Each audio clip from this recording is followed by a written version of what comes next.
Shalom. Call Allah Yahweh Bahashem, Yahweh Shai, Bahashem Kadash.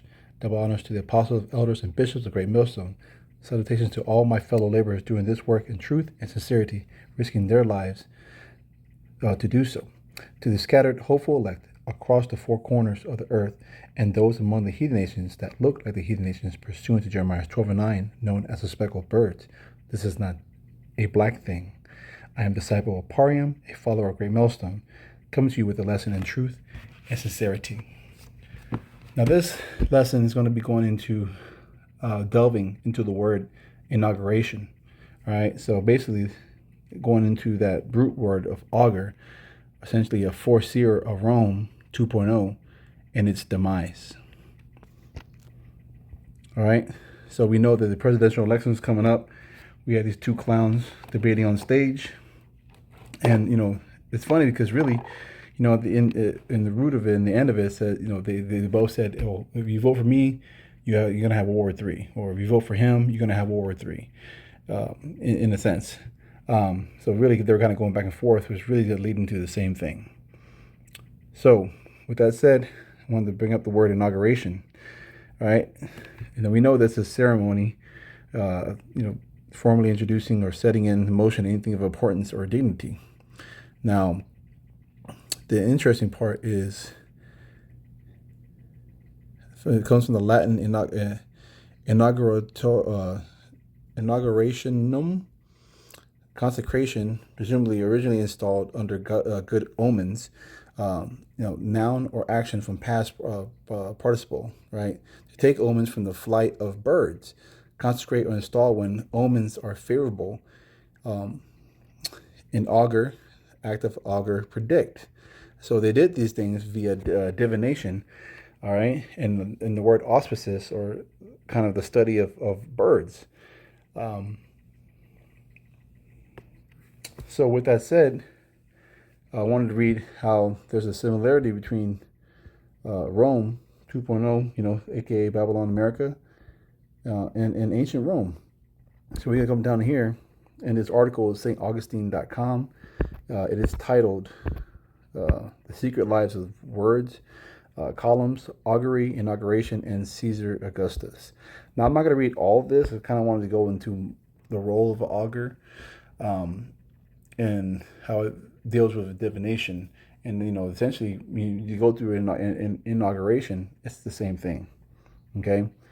They have plans and set forth, and really the role of augur has been replaced by, the Department of Defense and whatnot, or all these different agencies within the U.S. government. So it dates back to ancient Rome, right here on the bottom. You see the highlighted part right there. Like so much else of American political tradition. The elections and other important public activities were sanctioned by a ceremony Romans called inauguratio, right? And it involved secret rites of augury presided over by a college of 16 priests known as augurs, right? You got the presidential cabinet. I don't know how many businesses are in the cabinet, but it'd be interesting to see how many there are. So you have church, state, and separate. The church and state are separate in the U.S. However, they do have certain meetings where they do invite people over, and who knows what they talk about, in those meetings. Whenever they invite priests over or pastors over and whatnot, right? So essentially, it's kind of a secretive augur society or societal role, just without saying that they're augurs.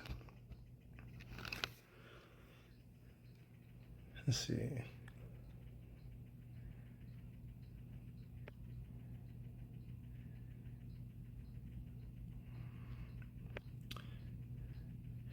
And you see that in ancient Rome, they had a Senate house as well. So there's a lot of similarities. All right. Just like you had the two-party system there, they had the plebeians and the patricians. All right. It's no different. The Democrats and the Republicans.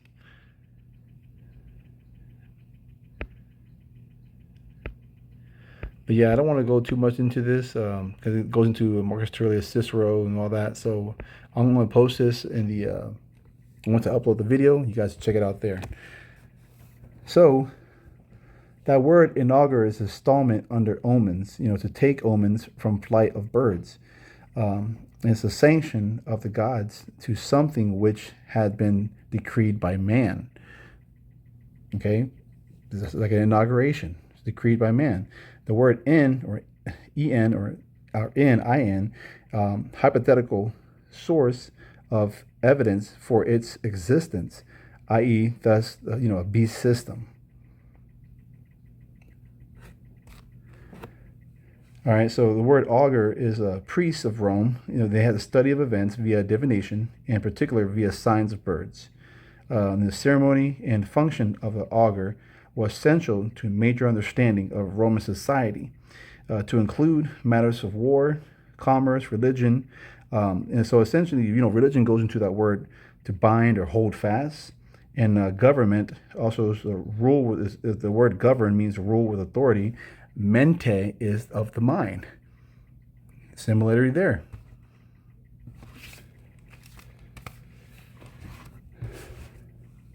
All right, bind, hold fast. So essentially, there's so many things that that proves that America is an extension of the Roman Empire. That fourth beast kingdom. I want to go to Book of Daniel for our first precept.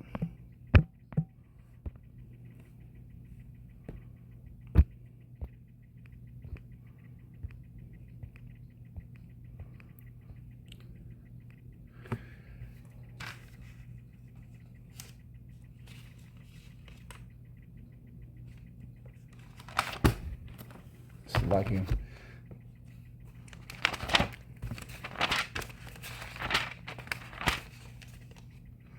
Daniel chapter 7, verse 7, and it reads, After this I beheld, and lo, another like a leopard. Oh, it's lacking. That's 6. After this I saw the night vision, and behold, a fourth beast, dreadful and terrible, and strong exceedingly, and it had great iron teeth. All right, its military might. And it devoureth and breaketh in pieces, and stamped the residue with the feet of it. And it was diverse from all the beasts that were before. So that verse is going to the Senate House, president, aka, like a Caesar, okay? Let's see. Congress and the Senate. So, its military might was powerful. Assimilated from different empires, and you had the essentially different vassal states that were tributary to Rome, and in that again the great iron teeth is going to its military might.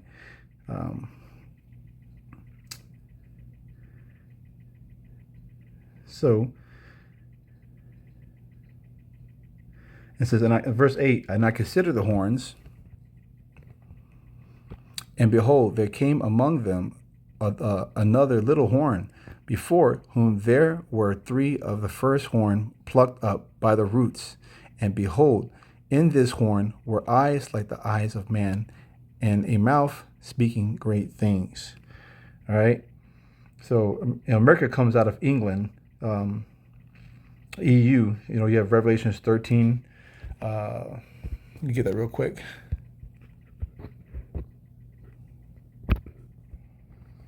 11 through 13. And I beheld another beast coming up from the earth, and it had 2 horns like a lamb, and spake like a dragon. So let me go to. I got 2 different books going on right here. So.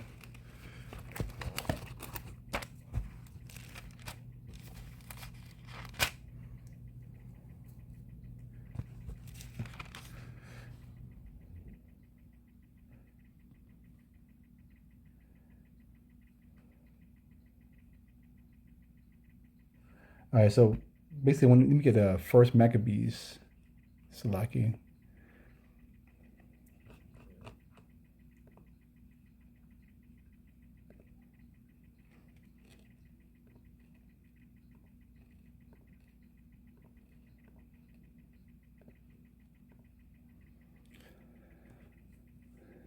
It says, moreover, how they made them for themselves a senate house wherein 320 men sat in council daily. And it's like this is First Maccabees 8 and 15, wherein 320 20 men sat in council daily, consulting always for the people, to the end they might be well ordered. Essentially, America's it's this fourth beast, it's this fourth kingdom, the spirit of Rome that lies in it today. Going back to verse 12.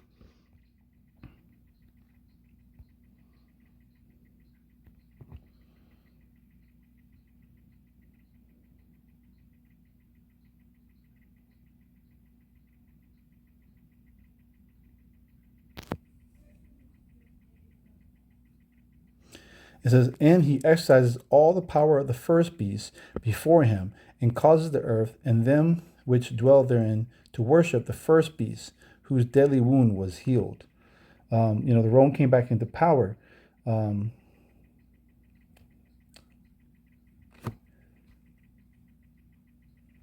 see,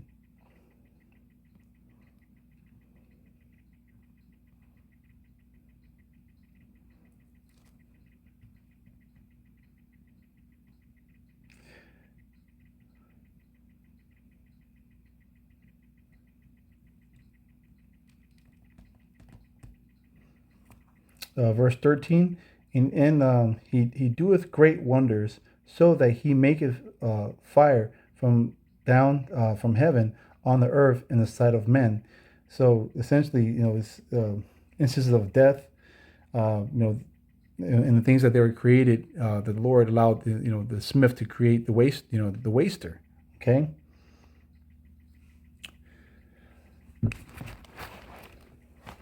So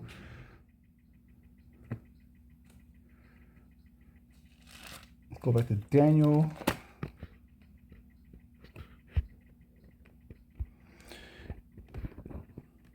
And also going to the beast and that were before it, and it had 10 horns. That's going to NATO and the EU, by the way, too. Um, just verify my notes real quick.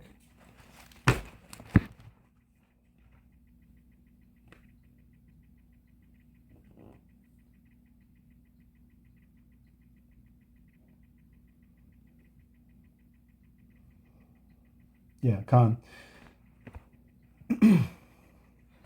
So now I want to go into the sign of the fourth beast, uh, which is that eagle, right? So let's go to Deuteronomy 28.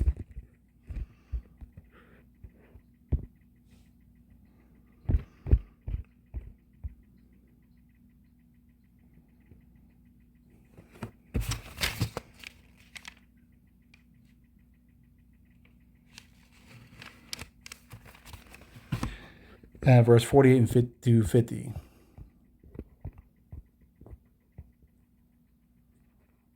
So therefore shalt thou serve thine enemies, which the Lord shall send against thee, in hunger and in thirst and in nakedness and in the want of all things. This is going into the curses as well. And he shall put a yoke of iron upon thy neck until he have destroyed thee. All right. And basically, we are no longer sovereign. We are destroyed as a people, right? But we will come back up. We will get our comeuppance. Verse 49. Let's see.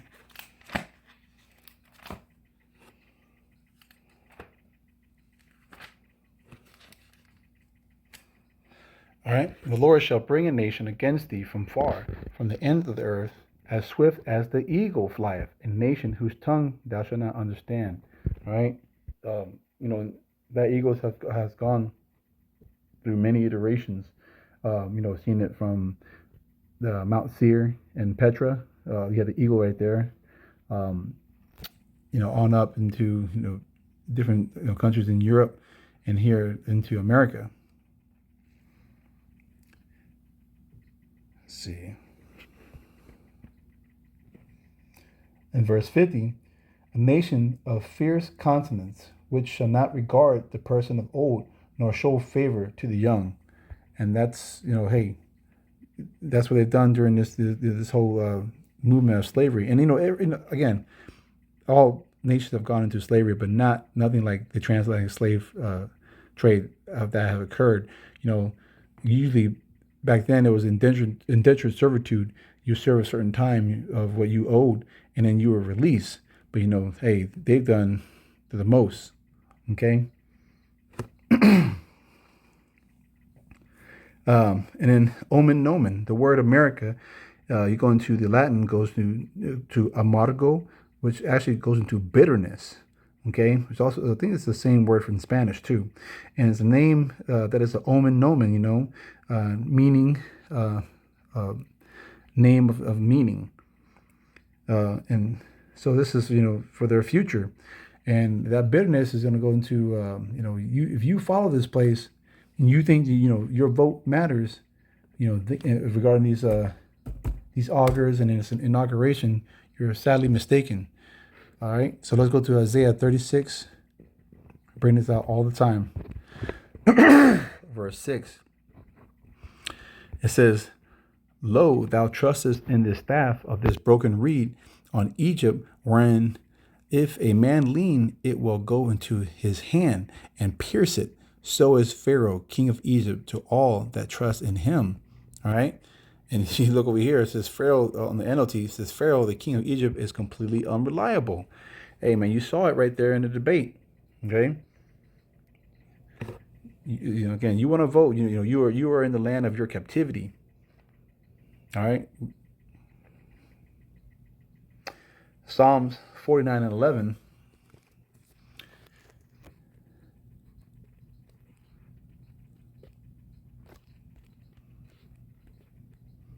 It says their inward thought is that their houses shall continue forever. They're pompous. They're like, oh yeah, we're gonna go on.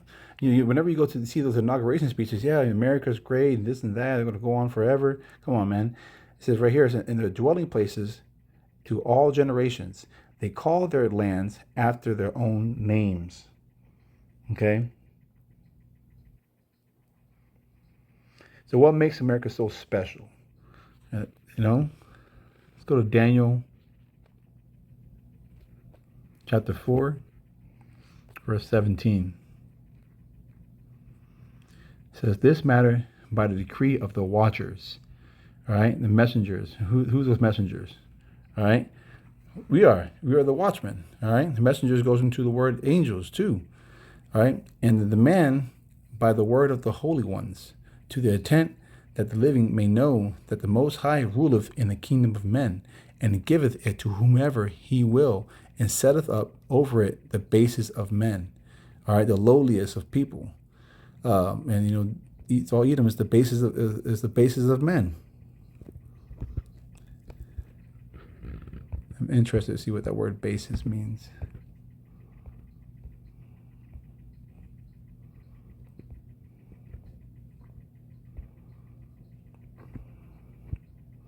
And it's Shapal. Lowliest.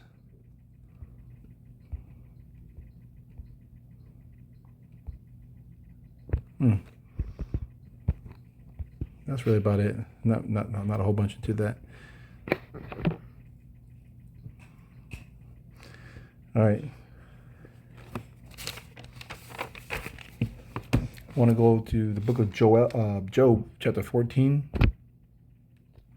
verse 5. It says, Seeing his days are determined, the number of his months are with thee. Thou hast appointed his bounds that he cannot pass. All right. So there's a certain point where Esau can't pass to try to destroy us as a people. His days are coming are to be numbered. Okay.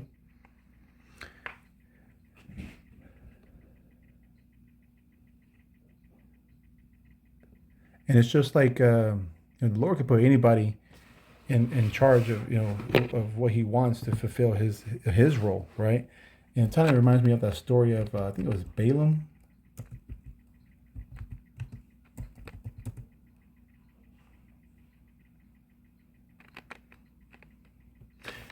yeah, he was working for the Prince of Moab, and Moab ended up getting beat up, and that's in that Numbers chapter 22. So he could put whoever he wants to do his bidding. All right. So let's go to Ecclesiastes, 3:15.